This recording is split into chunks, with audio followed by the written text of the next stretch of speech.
Hello guys, നിങ്ങൾ ബ്രേക്കപ്പിന്റെ ഫേസിൽ കൂടെ കടന്നു പോകുന്ന ഒരു വ്യക്തിയാണോ ഗൈസ്? നിങ്ങൾക്ക് മൂവ് ഓൺ ചെയ്യാൻ പറ്റാതിരിക്കുന്ന ഒരു വ്യക്തിയാണോ?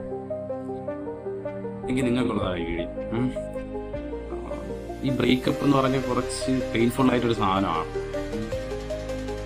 എന്താ പറയുക, ബ്രേക്കപ്പ് കഴിഞ്ഞ് 2-3 ദിവസം നമ്മൾ കുറച്ച് അനുഭവിക്കുന്ന പറഞ്ഞാൽ കരച്ചിലും വിളിച്ചിലും ഫീലാണ്.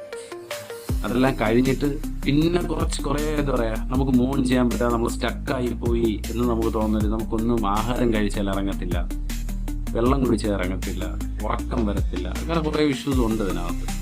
പക്ഷെ നിങ്ങൾ ആത്മാർത്ഥമായിട്ട് മൂവ് ഓൺ ചെയ്യണം എന്ന് ആഗ്രഹിക്കുന്ന ഒരു വ്യക്തിയാണെന്നുണ്ടെങ്കിൽ,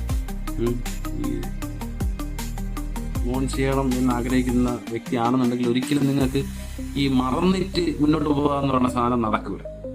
നിങ്ങൾ അങ്ങനെ മറന്നിട്ട് പോവും. അങ്ങനെ നിങ്ങൾക്ക് മറക്കാൻ പറ്റുന്നുണ്ടെന്നുണ്ടെങ്കിൽ ഒരിക്കലും നിങ്ങൾ അയാളെ ഒരിക്കലും ആത്മാർത്ഥമായിട്ട് സ്നേഹിച്ചിട്ടില്ല എന്നാണ് അതിൻ്റെ അർത്ഥം. അങ്ങനെ ആത്മാർത്ഥമായിട്ട് സ്നേഹിച്ചിട്ടുള്ള ഒരു വ്യക്തിക്ക് ഒരിക്കലും മറന്നിട്ട് മുന്നോട്ട് പോകാൻ പറ്റത്തില്ല.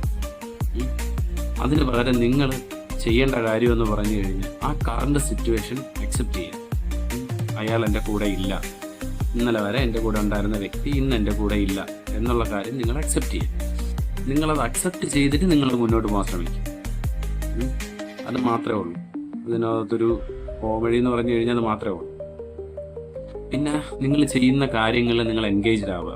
നിങ്ങൾ ജോലി ചെയ്യുന്ന ആൾക്കാരാണെന്നുണ്ടെങ്കിൽ നിങ്ങളുടെ വർക്കിൽ നിങ്ങൾ എൻഗേജ്ഡ് ആവുക. ജിമ്മിൽ പോകുന്ന ആൾക്കാരാണ്, വർക്കൗട്ട് അങ്ങനെ ഒരു വർക്കൗട്ട് ഫ്രീക്സ് ഒക്കെ ആണെന്നുണ്ടെങ്കിൽ നിങ്ങൾ വർക്കൗട്ടിൽ നിങ്ങൾ കോൺസെൻട്രേറ്റ് ചെയ്യുക. നിങ്ങൾ വർക്കൗട്ടിൽ എൻഗേജ്ഡ് ആവുക. അങ്ങനെ നിങ്ങൾക്ക് ഇത് ചിന്തിക്കാനുള്ളൊരു സമയം കൊടുക്കരുത്. നിങ്ങൾ വേറെ കാര്യങ്ങളിൽ നിങ്ങൾ എൻഗേജ്ഡ് ആവുക. നിങ്ങൾ മുന്നോട്ട് പോകും.